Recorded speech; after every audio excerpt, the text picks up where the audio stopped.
चरखी दादरी भिवानी महेंद्रगढ़ लोकसभा क्षेत्र के सांसद धर्मवीर ने आज जिला के जल भराव से प्रभावित गांवों का दौरा किया तथा अधिकारियों को पानी निकासी के लिए ठोस प्रबंध करने के निर्देश दिए। बौंद, लोहरवाड़ा, इमलोटा, मोरवाला, रणकौली, अचीना आदि गांवों का दौरा करने के बाद सांसद धर्मवीर सिंह ने स्थानीय लोक निर्माण विभाग विश्रामगृह में अधिकारियों की बैठक ली। इसमें उन्होंने निर्देश दिए कि रबी की बिजाई शुरू होने से पहले खेतों में भरे पानी को निकालने के लिए त्वरित कार्यवाही की जाए। उन्होंने कहा कि जलभराव के कारण दादरी जिला के अनेक गांवों में बाजरा, कपास, धान आदि फसलों में नुकसान हुआ है। इन गांवों की विशेष गिरदावरी का कार्य राजस्व विभाग शुरू करे, जिससे कि प्रभावित हुए किसानों को उचित मुआवजा मिल सके। सांसद ने कहा कि पानी निकासी के लिए दादरी जिला में दीर्घकालीन उपाय करने होंगे। इसके लिए जनस्वास्थ्य विभाग द्वारा बनाए गए 37 करोड़ के प्रोजेक्ट में भी कुछ बदलाव किए जाने की आवश्यकता है। उन्होंने झज्जर दादरी रोड के निर्माण परियोजना की भी समीक्षा की तथा इसमें छुचकवा से इमलोटा तक रोड को सीधा बनाने का सुझाव दिया। सांसद ने कहा कि दादरी शहर को भी इस बार अधिक वर्षा की वजह से जल भराव की विकट समस्या का सामना करना पड़ा है। इसके लिए जिला प्रशासन एक व्यवहारिक परियोजना तैयार करे, जिससे कि भविष्य में इस प्रकार की समस्याओं का सामना करना न पड़े। उन्होंने कहा कि दादरी शहर के लिए पानी निकासी की उचित व्यवस्था की जाए। बौंद सिंचाई विभाग के विश्रामगृह में उपायुक्त प्रदीप गोदारा ने सांसद धर्मवीर सिंह को प्रशासन द्वारा किए गए प्रबंधों के बारे में जानकारी दी। इस मौके पर दादरी के एसडीएम डा. वीरेंद्र सिंह, जिला राजस्व अधिकारी सतीश कुमार, सिंचाई विभाग के कार्यकारी अभियंता वेदपाल सांगवान, जेपी तंवर, बीएनआर के कार्यकारी अभियंता सोमवीर दहिया सहित विभिन्न विभागों के अधिकारी मौजूद रहे। हरियाणा समाचार चैनल के लिए चरखी दादरी से ब्यूरो डेस्क की रिपोर्ट। क्योंकि बारिश आमतौर पर 15 सितंबर तक वापस चली जाती थी, खासकर उत्तरी भारत से, लेकिन आज 28 सितंबर है।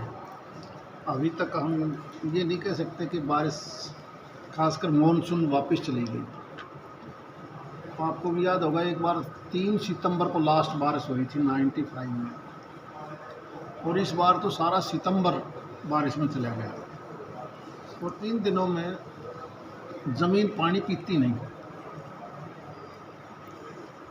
क्योंकि अप्रैल मई जून की गर्मी के बाद तो ज़मीन पानी पी लेती है, खासकर जो जून जुलाई में बारिश होती है उसमें। लेकिन अब पानी है वो ज़मीन के अंदर नहीं जाता, इसलिए। और कुछ ही इलाका ऐसा है जहाँ बारिश बहुत ज़्यादा हुई है। यहाँ से अगर आप दिल्ली रोड देखोगे या रोहतक रोड देखोगे या राउंड अबाउट दादरी के, चाहे वो चिड़िया दूधवा था या इधर छपार की तरफ थे, और स्वाभाविक है जब ज़्यादा बारिश होगी तो फसल को नुकसान होगा। और जहाँ तक मैं देख के आया हूँ, फसल खासकर कपास, बाजरा और कुछ एक इलाके में जीरी को भी नुकसान हुआ है। इधर अगर कि काड़ा सावा स्विच जाओगे तो वहाँ भी नुकसान है। मैं आज सुबह बौंद के तीनों बौंद, रणकौली, फिर इधर से बागेश्वर भी होता हुआ रानीला, अचीना, मोरवाड़ा, इमलोटा, लोरवाड़ा, यहाँ भयंकर नुकसान है।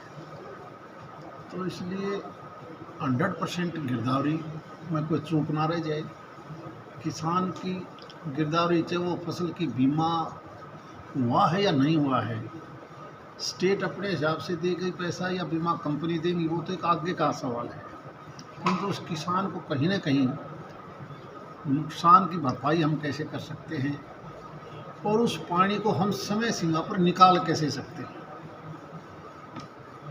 केवल गांव की बस्ती की बात नहीं, खेती के अंदर भी साड़ी की फसल की बिजाई से पहले पानी कैसे निकाला जा सकता है, उस प्रबंध के लिए वो सभी डिपार्टमेंट आज मेरे साथ थे।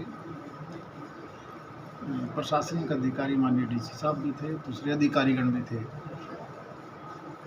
और हम सारे देख के आए हैं। तो इसीलिए समुचित प्रबंध करने के लिए, ताकि अगली फसल की बिजाई भी हो सके, नुकसान की भरपाई भी किसान को दी जा सके, क्योंकि किसान इस देश का पेट भरता है।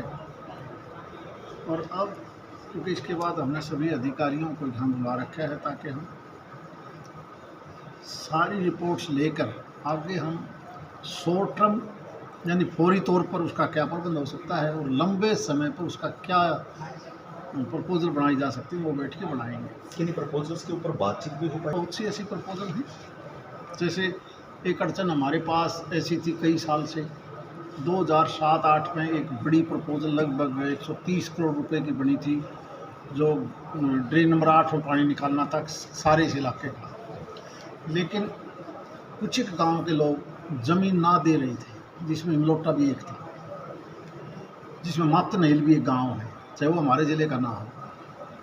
तो उसके लिए हमने केवल एक बात सोची, क्योंकि 2007-8 का प्रोजेक्ट और अभी तक वो स्टैंड कर रहा है, कभी उसकी अमाउंट बढ़ जाती है तो कभी उसको छोटा कर दिया जाता है। एक सुझाव आया है कि हमने एक नेशनल हाईवे जो झज्जर से दादरी तक अभी 10 मीटर है वो 4 लेनिंग की होगी, उसकी डीपीआर बनाने लग गई। तो एक नया सुझाव हमने दिया है कि छुच्छकवास से थोड़ा पहले वहाँ से उस रोड को उठाओ और इमलोटा से इधर 10-11 किलोमीटर की लेंथ है, इसको बिल्कुल अलग से सीधा रोड निकाल दो और जो पुराना रोड है इसके साथ हमें ज़मीन मिल जाएगी, उस रोड के साथ साथ ड्रेन बना के हम ड्रेन नंबर 8 में पानी डाल देंगे, तो एक समाधान हो सकता है। क्या लगता है सर, जैसे 27 तारीख को भारत शांतिपूर्वक हुआ, इसके लिए सभी बधाई के पात्र। महात्मा गांधी जी ने भी कहा था कि शांति से कोई न निपट जाए काम, वो बहुत अच्छा दूसरी बढ़िया है। और डिलिमिटेशन के बाद जब से नाबाद इलेक्शन का विधानसभा आपके उस पर आया है तस्वीर पर, बहुत से विधायक बहुत से अलग अलग पार्टियों में जीते हैं, अभी तक तो किसी पार्टी ने अपना कैंडिडेट ही डिक्लेयर नहीं किया। उससे पहले हम क्या बताएं कौन हारेगा कौन जीतेगा, ये तो एक ऐसी बात कर दी। अभी मेरे जो नॉमिनेशन भी नहीं आया, किसी पार्टी ने तय नहीं किया है। हो सकता है कोई पार्टी ये भी कह दे मैं चुनाव लड़ता ही नहीं, अभी कुछ नहीं कहा जा सकेगा। सर जैसे असल गिरदावरी होगी, और ये सही बात है, पिछले लगभग 1.5 साल से 2 साल से हम कोरोना से बड़े भारी तरसते, ऊपर से इस जो बेमौसमी ज़्यादा बारिश हुई उसका नुकसान सारे के सारे ज़िले को बड़ा भारी हुआ है। ने 12,000 रुपये प्रति एकड़ तो एग्रीकल्चर सेक्टर में अनाउंस कर ही दिया। और जहाँ तक शहर की बात है, अभी हमारे पास इस प्रकार की दरखास्तें नहीं आई हैं कि हमारी बाज़ार में ये नुकसान इतना हुआ है, क्योंकि जो डिज़ास्टर डिपार्टमेंट है उसका काम यही है कि असामयिक ऐसे समय पर आगजनी हो जाए, डूब जाए, कोई एक्सीडेंटल मौत हो जाए, किसी प्रकार का भी कोई नुकसान हो, तो जो डिज़ास्टर डिपार्टमेंट है भारत सरकार ने जो बनाया है, जो स्टेट को पैसा देती है, चाहे वो ओलावृष्टि को देखता हो, आंधी तूफान से मिलता हो, कोई ऐसी दुर्घटना से होता तो वो डिपार्टमेंट का काम यही है। और हालांकि कई लोग, चाहे वो व्यापारिक भाई हों या दूसरे लोग हों, वो बीमा भी करवा लेते हैं, वो बीमा कंपनी अपना अलग पैसा देती है। और जो मुझे लगता है, समय से पहले ऊपर वाला जब तक खुश नहीं होता है तब तक ये चीज़ें चलती हैं, और समय से पहले कोई चीज़ नहीं होती। मुझे लगता है भगवान इसका जल्दी समाधान निकाल लेगा। इधर किसान भी समझदार है और देश की माननीय प्रधानमंत्री जी किसान को कैसे बचाया जा सकता है। कुछ दिन पहले आपकी भी एक बार दोबारा से बातचीत हुई थी, आप कहीं गए हुए थे, उस दौरान में विरोध हो रहा था, उसी दौरान आपने उनसे बात करने की कोशिश की थी, तो कोई बातचीत सिरे चढ़ती दिखाई देती है? तो कई संगठन हैं, संगठन शायद आपको और मेरे को भी नहीं पता जितने संगठन हैं, कभी शायद 40 के आसपास संगठन हैं देश में, और अलग अलग प्रदेशों की अलग अलग समस्याएं हैं। उत्तरी भारत की समस्या अलग है तो दक्षिण और महाराष्ट्र की अलग है। और अब तक क्योंकि धीरे धीरे दूसरे लोग भी इसमें शामिल स्वाभाविक हो ही जाते हैं। और अगर मैं भी विपक्ष में हूँ तो मैं भी यही काम करूँगा जो दूसरे लोग कर रहे हैं। तो लगता है कि समय पर सभी समाधान होगा। हमारा देश का आम जनमानस बहुत समझदार है। आपकी तरफ से कोई पहल हो चुका है।